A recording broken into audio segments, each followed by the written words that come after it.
This is TWiT. We got to give points to Mark Gurman. Did he miss anything from that keynote? I think he had it all. Yeah. John Gruber said on Daring Fireball, it sure looks like somebody who had seen the presentation ahead of time sent his notes to Gruber the day before, or to Gurman the day before. Gruber said that was pretty impressive. And yeah, I don't think he got anything wrong. Did he miss anything? And either there's at Apple, either that was by design or there's a mole hunt. Well, that's that's Gruber pointed out. I said people at Apple are hopping mad, but you might say this was a intentional leak to just kind of pave the way, prepare the way. Well, it could be, but who knows? I mean, it's hard to tell whether. I mean, Apple's not usually excited about that, so I think that there's probably somebody's in people trouble trying to figure out what happened. That was a little too. He was a little too accurate. And there's probably only a handful of people that know what that exactly. But did he really? That will know all that information. I still felt like that was quite a reveal. They started to show calculator, which he had said they're going to have calculator for the iPad. Everybody knew that. And look, big buttons. It fits. Yeah. You were like, fits the screen. In fact, we were mocking it. I was mocking it. I said, "Oh, nice, big buttons, good job." And then, as you say, the secret door opens, and calculator.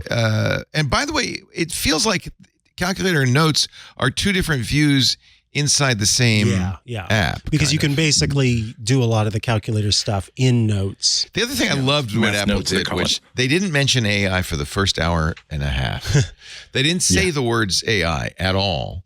They just showed all these cool things you could do, like this Apple Notes. And then later they said, oh, yeah, by the way, that was AI in action, Apple Intelligence in action. So the calculator has, and this was the example they used, it has a new kind of pen mode. It's going to sell a lot of Apple Pencil Pros. Yeah, exactly.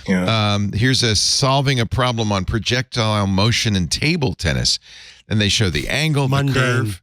And boy, first of all, just like a spreadsheet, you could change a value. You could say change the X value, and everything else around it changes. And not only does it change, it changes in your handwriting. In your handwriting? Rosemary showed this morning. She just did a simple X plus Y equals and had a value for X, a value for Y. How did she do this? Because she has the beta installed. This is in the beta? Yeah, this is in the beta. Oh. I've used it as well. And when it gave the answer, she hadn't written the number 4 or another number that was in the answer, but just using what was available, it guessed how she would draw a 4. In her handwriting, puts a 4. Yeah. It pops up a graph. If you want to show how X changes over time, you can have a little dial sort of thing, and move back and forth through it. This is about the coolest thing I've ever seen. I mean, this to me is as big as the demo to end, the mother of all demos that Douglas Engelbart did way back when. This was the promise of graphical screens and touch. This is going to sell a lot of iPads, I think. Not just to students either.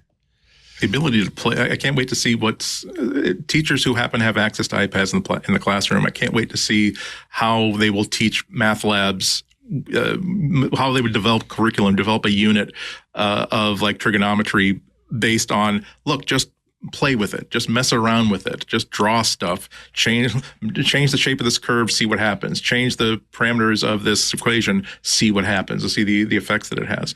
Because that's, I mean, the changes in math education went from this boring, stultifying idea of tables, and handwriting out calculations and teaching you how to do these mechanical calculations that a wristwatch calculator or a phone app can do in like a fraction of a second. Now you have the ability to simply say, well, what does a cosine want? What does a tangent like want to be? What will influence it into changing its shape, into changing its attitude to the rest of these variables, and just mess around with it, having an understanding of the language of mathematics that was completely alien to every other generation. I'm so this jealous. Changes how you think of AI because it's not voice. Yeah. Here, watch this example. Here they showed us a calculator with a paper tape and all that. Then they went to math notes and wait a minute, there's the calculations. The orange part is the answer calculated by the calculator. 96 times 28 equals. It not only reads the text, it gives you the answer in the same format. Now, did Rosemary find this was accurate and reliable? It's I have used it as well. It's still got some stuff to work out. It's an ongoing process. Mostly, it's not out yet. Yeah, it's not out yet. It's still in beta. Right. I would actually say the math part was pretty good. The handwriting part, it still needs some work. So you know how it said it would like clean up your handwriting and sort of bring it in line a little bit better. Yeah, that still needs some work. Kind of funny. Here, watch this. Yeah, it's called Smart Script. As you write, you tap it. And oopsie, it made new, cleaner. It doesn't change it a lot. No. It still looks like it's handwritten. Does spell check in handwritten notes. Yeah. That's pretty wild. That's cool. And then you can also sort of pasting move stuff text in from around. clipboard turns into your handwriting. That's pretty damn nice. Look, she moved some text over to add a word. She's scribbling. Now, by the way, that's straight out of the Newton. In fact, the only thing I miss is that Newton explosion. Yeah, the poof. I was really hoping they would do that. Maybe they will. It's not too late. They still own the IP, for God's sake. Use it. It's not too late. This is what the Newton wanted to be. And if this works, this is AI in a way that we haven't really thought of AI, right? And I think that's one of the things that's going to be very interesting with Apple Intelligence is it's not a stupid thing you talk to or that writes text for you. Yeah, you can do both of those things. But things like this under the hood are really very powerful. It does feel like your iPad is alive, is smart, is your little buddy. Your little friend. Yeah. And I think that, like even if you look at Swift Assistant, I mean, my son's starting to program in Swift and the ability to say, well, I just need this, I need this, I need this. In the past, people went out and searched and cut and pasted other people's code into their app from Stack Exchange. Yeah. And now it's something that he can, and again, it doesn't write the app itself. You're not going to finish an app. I don't think you're going to finish an app in AI, but being able to add the things that you want to very quickly and not necessarily have seen that before is pretty powerful, and then you'll still have to figure out how to link it and ask it questions, so on and so forth. But I think that the speed at which people can develop is going to be interesting. And I do think we're going to see some pretty powerful tools somewhere in the future where you're sitting there describing what you want the world to be like around you with automation and home and everything else going. When I walk into this room, I want this light to turn on. I want this to happen. I want the TV to turn on. I want this to turn off. I want the air conditioner to turn off, whatever it is. And be able to just say that to your computer and have using shortcuts and spotlight and widgets and intents, all of those things start to tie all these things together. We had a guy call on Ask the Tech Guys, Mikah, on Sunday who said, should I install the beta? And we said, in Unity, no. No, but I have to say, I am now extraordinarily tempted. Oh, boy. Developer betas are out for iOS 18. Are they out also for, by the way, it's macOS Sequoia. You and I were both wrong on that. Yeah. You said Tiburon. I said Shasta. Interestingly, Tiburon was all over the photos of everything. So on iOS, almost all the screenshots showed the location as Tiburon. I thought that was interesting. Maybe they wanted it to be Tiburon, and then somebody said, that's shark in Spanish or something. I don't know. What was your question? Sorry. Do you need the newest iPad to run the calculator? That's a good question. In fact, somebody in the chat was saying that was one thing that wasn't incredibly clear. I have only installed it on the new iPad, so I do have it, but I could try installing it on a different one to see. We did note that the many of the features will not work on the iPhone 14, only on the 15, the most recent iPhone.